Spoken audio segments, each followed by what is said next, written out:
Ya, di tengah rakyatnya kesulitan membeli rumah, muncul kebijakan soal pemberian tunjangan rumah dinas bagi masing-masing anggota DPR yang mencapai 50 juta per bulan. Wacana ini pun langsung menuai kritik.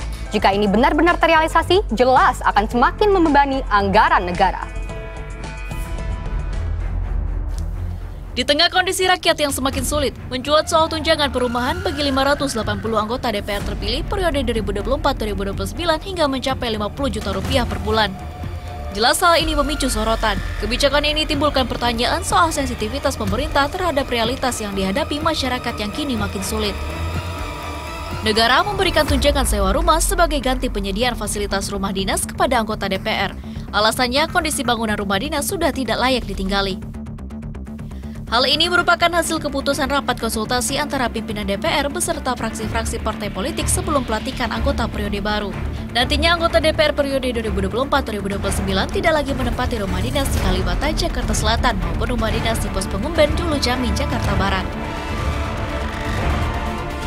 Masih mengidentifikasi besaran-besaran rumah di seputaran Senayan, Semanggi, sampai dengan daerah Kebayoran, bahkan juga di beberapa tempat titik di Jabodetabek, itu sebenarnya tingkat idealnya berapa? Karena kami tidak ingin berpikir bahwa tingkat yang paling maksimal mahal atau justru yang paling rendah. Kita ingin yang paling realistis, rumah hunian yang sangat layak dengan 3 kamar itu rate-nya berapa? Ketika banyak orang berjuang mendapatkan hunian yang layak, DPR bakal menikmati tambahan tunjangan yang berpotensi menciptakan kesenjangan. Masyarakat pun menilai wakil rakyat seharusnya peka terhadap kondisi ekonomi saat ini. Karena saya sendiri nih golongan pekerja dari bisa dibilang middle class ke bawah lah gitu kan, yang tiap hari mesti bolak-balik kantor dan bayar cicilan rumah bisa nyampe 10 juta sebulan gitu kan. Nah sedangkan kalau anggota DPR ya kita tahu lah ya gajinya pun udah fantastis gitu, dan tiba-tiba dapat tunjangan kayak 50 juta per bulan kok kayaknya kesannya kayak nggak napak tanah gitu, nggak tahu di grassroots tuh udah kayak gimana kita perjuangannya, sedangkan mereka kayak rumah dinas juga udah bagus sebenarnya kan. Pembangunan kita di KN, supaya juga kita di KN nggak ngutang lagi, terus juga bisa digunain sama kita kan mau ada project makan buat anak-anak sekolah ya, kayaknya mending kalau kasihin ke sana aja deh. Udah enak banget, dia tunjangannya udah banyak, sedangkan tambah ini tambah itu, tambah lagi kadang tunjangan perumahan sampai 50 juta. Sedangkan kami yang bawa aja ada pajak ini, pajak itu. Tambah lagi tapera. Dengan adanya tunjangan perumahan, maka pendapatan para wakil rakyat jelas semakin bertambah. Jika ditotal, estimasi pendapatan anggota parlemen dengan 2 anak bisa mencapai lebih dari 100 juta rupiah per bulannya.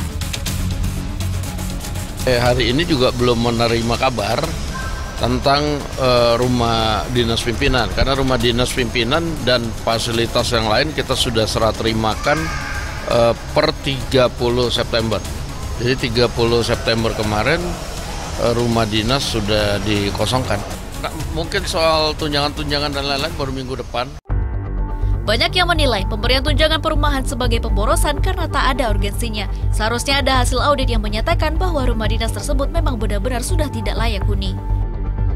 Mereka udah punya rumah, tinggal di Jakarta, tapi nanti mereka akan diberi juga duit, dana sewa rumah gitu loh Pak.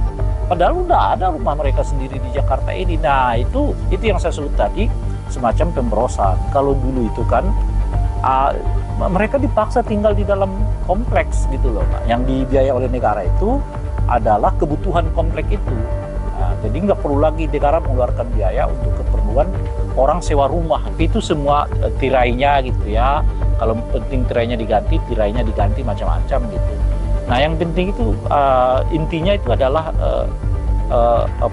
tunjangan terhadap apa yang dibutuhkan oleh isi rumah gitu.